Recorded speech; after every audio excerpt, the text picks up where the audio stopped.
In fact, I'll break this to make the tree look a little bit more interesting.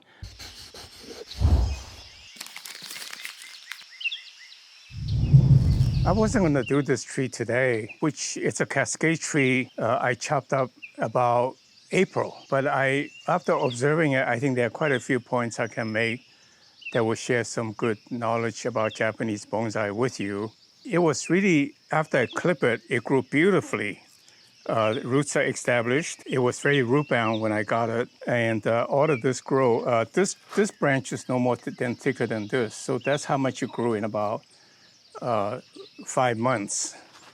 And so now I look at it 4 weeks ago, 5 weeks ago. It was beautifully green all over, and the next thing you know, after a few hot days, all the leaves dropped and it just all burned. It just looked terrible. And that is the nature of Japanese bonsai, Japanese maple. In the middle of the summer, when it gets hot and dry, the leaves tend to dry out. And then it will pop out again beautifully with the new green leaves afterwards. So what I want to do today is to clip this tree and encourage the growth where I want it to be. And then in about a month, or maybe 6 weeks, we shoot again to show you how quickly they filled up to give you new design opportunities. With that in mind, then let's just clip away. So in this case, I will use the clip and grow method because my preference. What happens is that the tree is likely to be more natural because it will grow the natural way, and then I modify it to suit. Whereas the wiring technique fills out voids quicker, but it doesn't take 3 months or 6 months to catch up for me, and yet comes out a little bit more. The lines tend to be a little bit more forceful. So there are quite a few things I want to point out. The one thing I just point out is don't be distressed when the leaves turn brown in the summertime.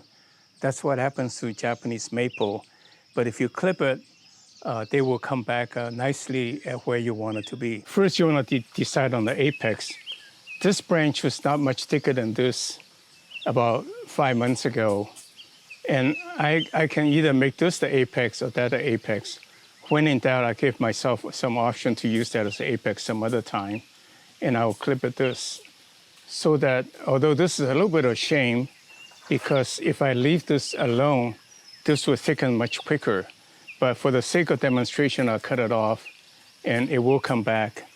But certainly this will become the apex.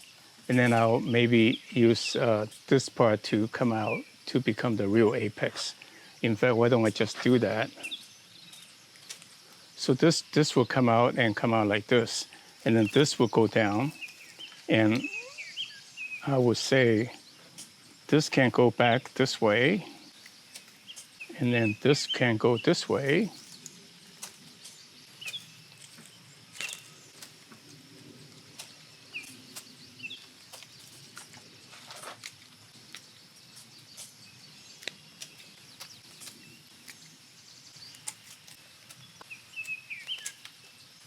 This is really a tough decision. Look at this, how nice, thick this branch is. And if this is going forward, this is kind of doesn't make a whole lot of sense to go backwards like that when you have this branch. So let me do a little bit of compromise. In fact, just cut out this part.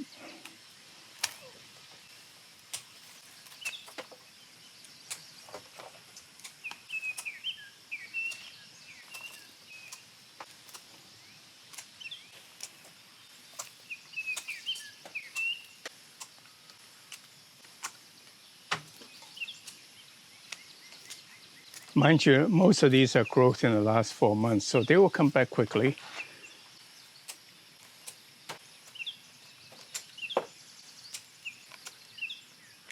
So what I'm trying to do is create this to be the apex coming out here, and then this come out this way. Then this goes out probably this way, not to stretch out too far. So I'll probably cut this off. And then this goes in the back by maybe pushing this back a little bit over time. And then this comes cascade down. But the main point I want to demonstrate to you is that in 6 weeks, all these will shoot out to look pretty nice and green, even though after the summer flush of browning that happened. So now I have to do the bottom part. That's also essential. So this is coming this hole, so you want this to fill out this hole. And I would say this is not too bad. Let this come out maybe.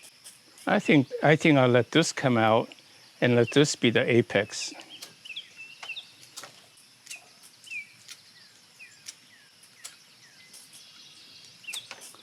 So this will be a cascade like this going up, this goes back, and then this comes up, and then this goes out, and then they will fill out this way. So that's my cascade. A maple tree, again, I want to demonstrate how the summertime it gets brown and it comes back very quickly.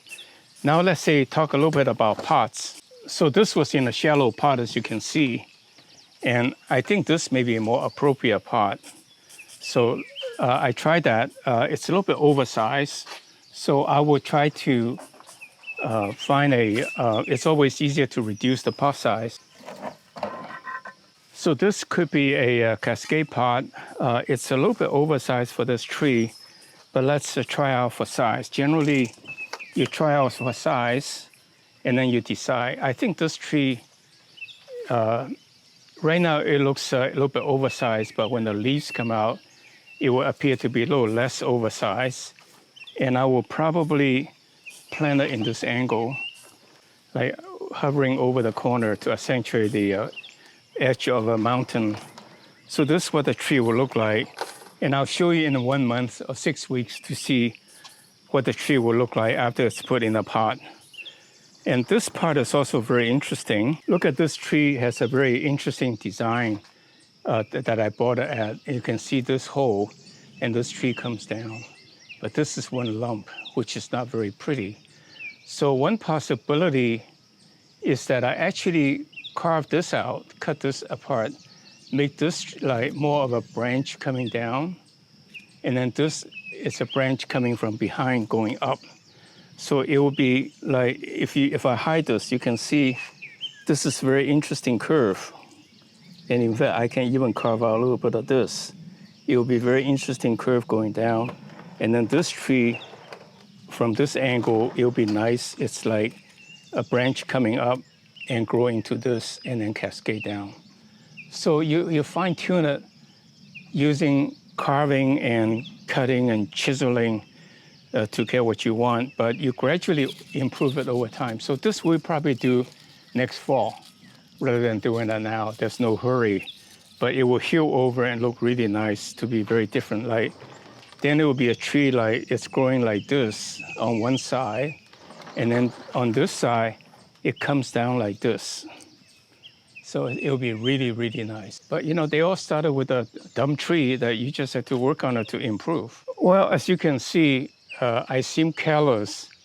I make a lot of quick moves, quick decisions, and just chop them off.